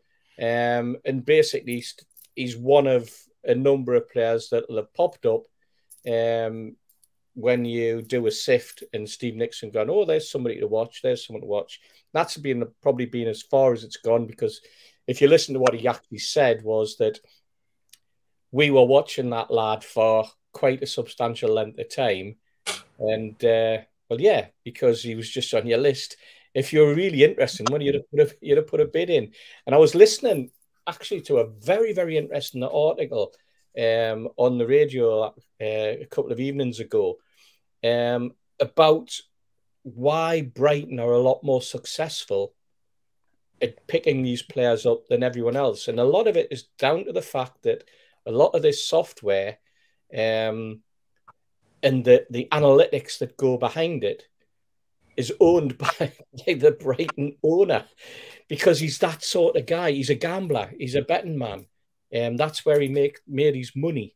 And they have this amazing statistical analysis program, and they go out and they'll say, right, there's that guy's, then they put the percentage game on that guy's got a 65% chance, that guy's only got 59, all based on the data that's been collected and the data that's gathered. So the more data you gather, the more information you gather, and the more that the player moves up the line. And the way that Brighton have been done it, that's how they've been picking off a lot of these South American players. Obviously, there's a lot more work needs to go on after that in terms of being able to convince the player and his agent that this is the football club to come to. But that's all based on the fact that they've done this calculation that says if we get him for 4, we know we can sell him for 20. If we get him for 4, we know we can sell him for 40. Then if we keep him for another year, we know we can possibly push some idiot down in West London and we can manage to get 115. That's the statistical analysis. That's the gamble that he takes. And that's how he's been picking up. And that's why they're not worried when a Caicedo leaves, because they've got somebody else already lined up from the same conveyor belt. It's fascinating. But the problem is that sometimes a player can look good at 4 million, he can look good at 20 million, but he can turn into an absolute dog when it gets to 115 million, because you don't know how much the pressure is going to come bearing down on that footballer, that young lad of 20, 21, 22. And that, again, is the gamble. And if you're Brighton, you're just going to hope, thank God there's somebody like Todd Bowley wandering around who we can fleece. And you know what? And Steve Bruce will be, like I said right at the beginning there, Steve Bruce is out there. He's putting his name. He's reminding people he's available. And it's also a reminder, I suppose, that if he doesn't get a manager's job, there's always a pundit seat somewhere at some time for him, because his mates in the media will make sure at some point in time that he's either going to guest on a particular Saturday programme during the day, or he's going to be involved on a particular in a particular seat in a particular ground that he's linked to or has been linked to in the past. And let's face it, there's plenty of clubs knocking around that he's been linked to or that he's worked at, either in the EFL or in the Premier League as well. So he's on a hiding to nothing, isn't he? He's put himself out there, and he's going to get a manager's job, or he's going to get a pundit's punt on a particular week when one or two of his clubs are playing each other. That's what it's all about. It's all a game.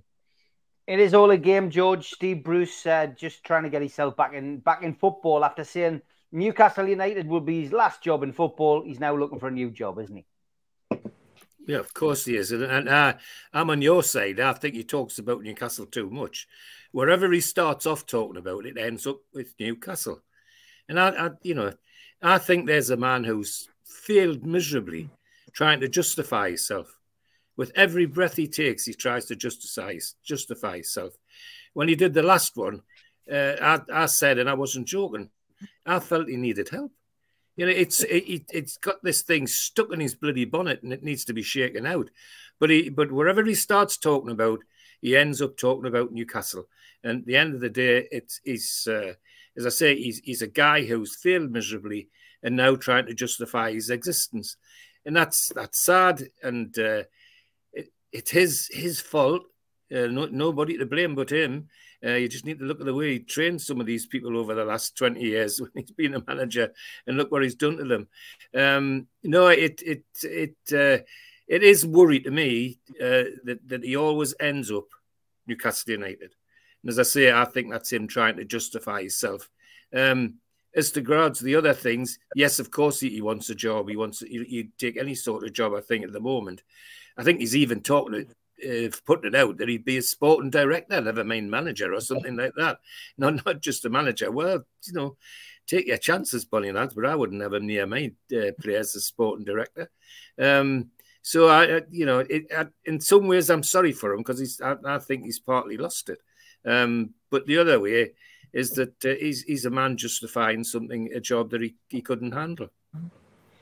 Yeah, Brucey, we always, feel as if we've just commented on him for the last time, Mitch, but then he rears his head again. And I mean, he literally just can't stop talking about Newcastle at the moment. Do you know what? The last person who was able to revise history as well as him was a Pope. He goes through this cycle repeatedly in management, where he comes in,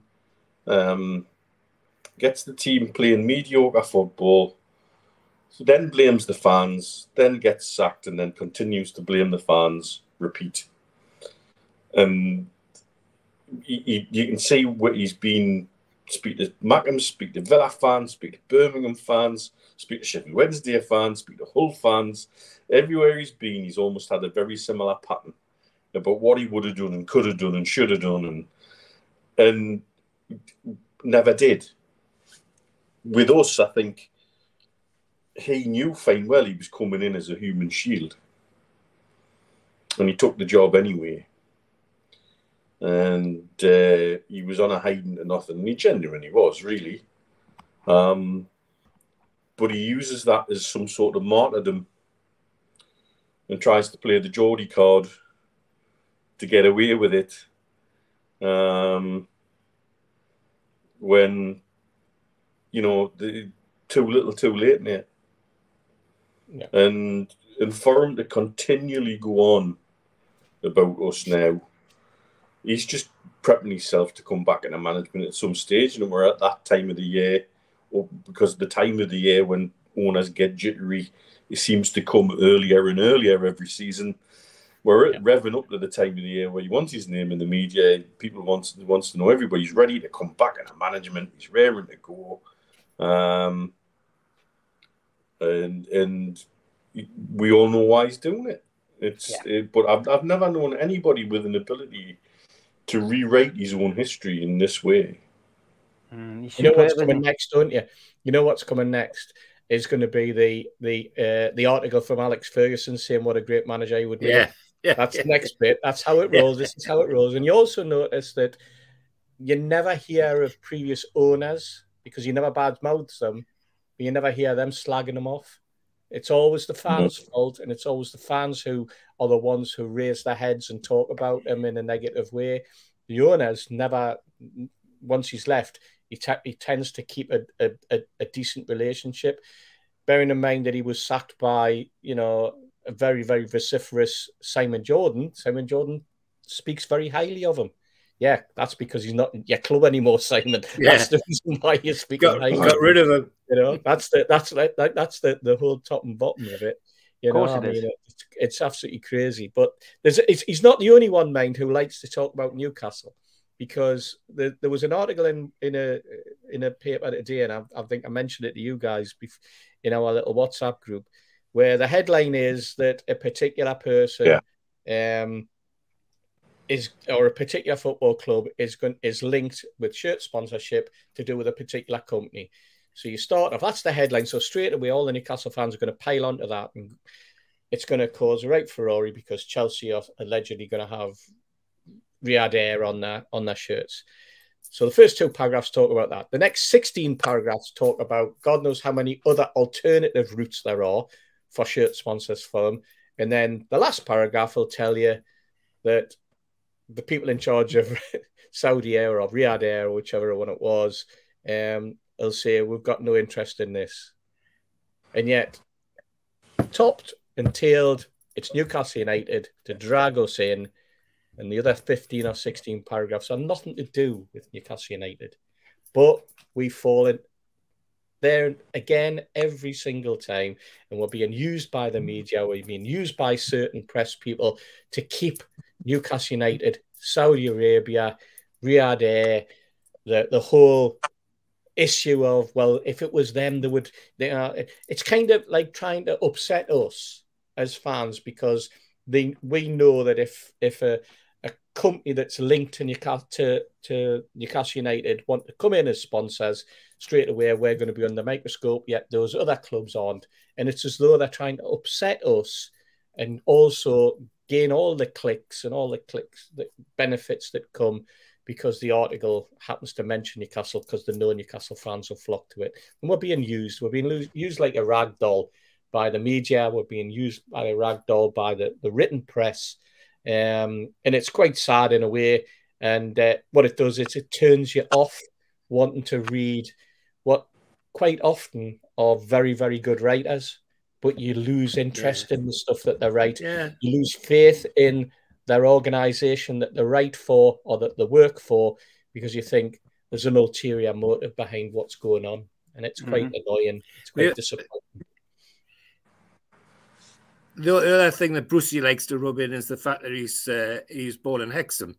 And I was watching Points of View the other day, and one of the questions they had was they had 12 people, two sets of 6, all born in Northumberland.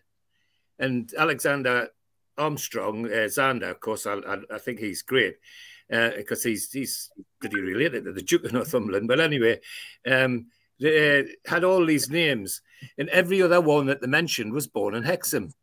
Kevin Whately, you know, people like that, and there was one or two others. Oh, Robson Green, And so and there was a whole list of celebrities, and we're all born in Hexham, not just Northumberland. And they're all trying to wonder why that could be. Well, it's easy. The biggest bloody maternity home in the northeast was at Stags Row Bank, and if you were born in there, they put you down as Hexham. Yeah, a bit like the Green at Wallsend. Exactly, Steve. Just had this in from Ryanair. We're currently experiencing technical faults due to a large number of bookings from the Newcastle area. Also, if we could request all those calling our officers to stop singing "We're all going to Milan," it would be appreciated. Our staff can't get the chant out of their heads. Very good. Very clever. Okay, block your ears if you don't like the music.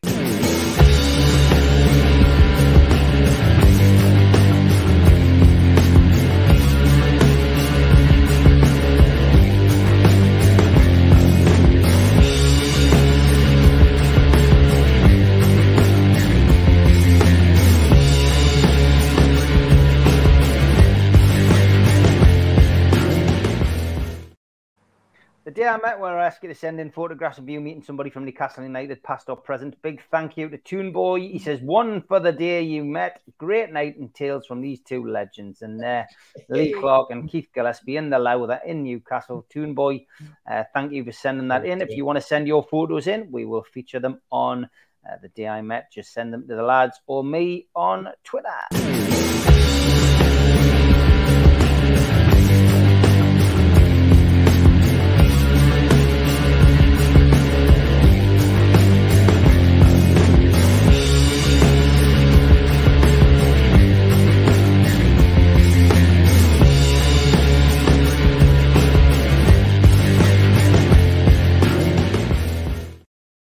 And this did make me snigger this week. Toby Bryan put this out last night. Owner Mike Ashley is the front runner to complete a £22 million purchase of Headingley amid Yorkshire County Cricket Club's financial difficulties. Comes nearly 1 year since Coventry CBS Arena eviction drama and 2 years since the Newcastle United Football Club sale.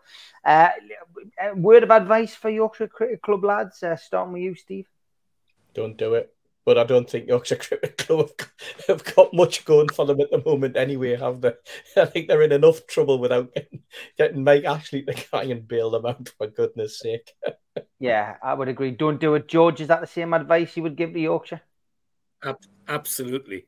Who would want that encumbrance on top of them for the club, for the county, and for the country when they play test matches there? No, thank you. I hope the White Rose lads have got more sense than that. Mitch? If you're going to sup with the devil, you might as well make sure you've got a very long spoon. That's a great thing. And there was another meltdown on Weir side when the person who was starting the Great North Run was announced. Congratulations, Eddie Howe.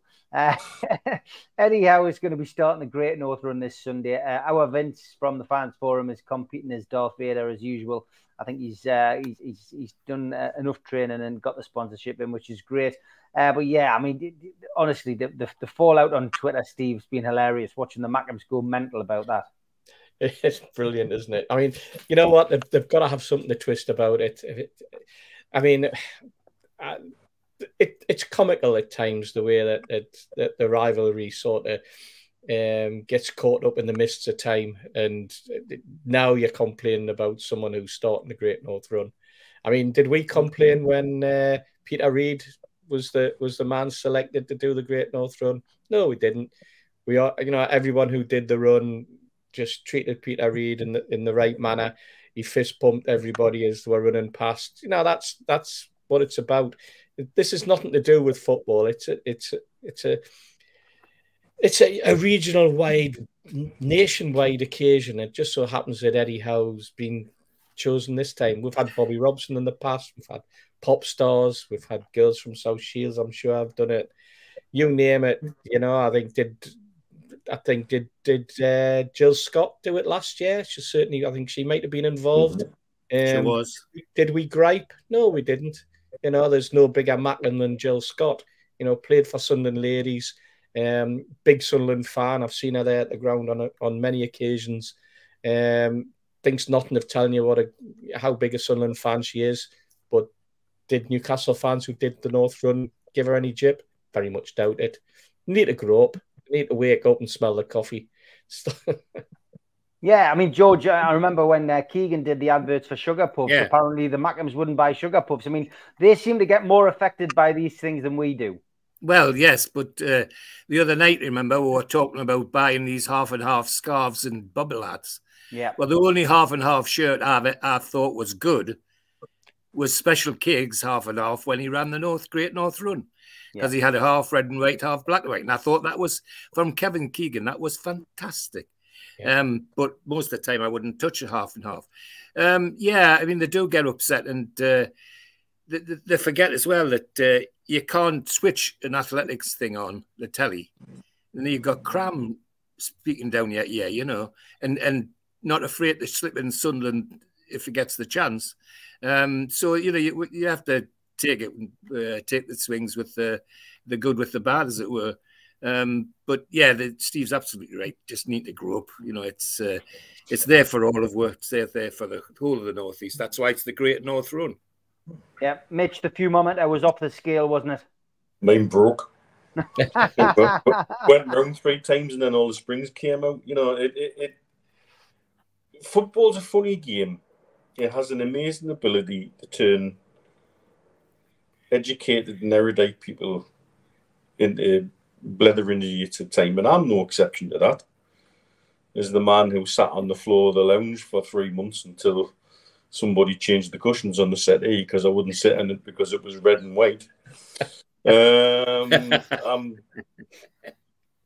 know, I cannot really cast aspersions on that. You're not laughing, like that's true, you know. He's not joking. Oh yeah. And so, you know, I know personally the ability that it does to melt your brain on occasion. But at the end of the day, it starts in Newcastle. It's the Tyne's race. And so why is everybody getting upset that the manager in Newcastle's been asked to start it? I find it very, very peculiar. But yeah, you know, at the minute they seem to snap at anything. It's like shooting fish in a barrel at the minute, getting them wound up. Yeah. So, have I missed a conversation about half and half scarves as well? Yeah, that was on Jodie's. Was the consensus? I'm gonna ask you a lot of questions now. Was the consensus that the only half and half scarf that you can have is when it's a European half and half scarf, when it's a team that you played in the Champions League, or was that not commented on? That wasn't commented on. Not directly, no. That's next week's topic sorted then. Yeah. But I mean, I just have a general point is I don't like them. Right. I support my team, and that's why I want to wear my team's colours, you know. I thought that was Keegan's was one of the ones I would support. Yeah. You've got to remember as well, George, Keegan wasn't playing for Newcastle when he wore the half and half shirt. Well, that was 81 and he signed in 82. Yeah. But the fact that he did it was enough. Absolutely. Yeah. Yeah, fantastic. Well, no Newcastle game this weekend. England are playing, of course, against Ukraine, and then play Scotland in the anniversary game next week. But we've managed to fill 2 hours. We always do. Thanks to everybody for tuning in. Sorry it was a pre-record. Busy weekend this weekend, but we'll be back live next Friday. But sorry always, about the first 10 minutes. It's all right, George. Your delay went from 30 seconds to 2 seconds, so it hasn't been too bad for the last hour and 45, which has been good. But thanks from me, thanks from George, thanks from Mitch, thanks from Steve. Have a great weekend. We will see you next week. Take care. Good night, everybody. Take care. Good night. We still do 7 NUFC Matters show a week for free. But if you want to help support NUFC Matters, then there are a few ways of doing it. Hit the like button on each live broadcast and video. This helps the channel grow. Hit the subscribe button and select the all notifications bell so you don't miss a single show. If you want to help us financially, then you can join the channel using this button with the membership starting at $1.99 a month. Or you can drop us a donation in the chat using a super sticker. We're also looking for sponsors. If you'd like your brand advertised on the flyers for the show and featured during the ad break, then email john@nufcmatters.com to arrange today.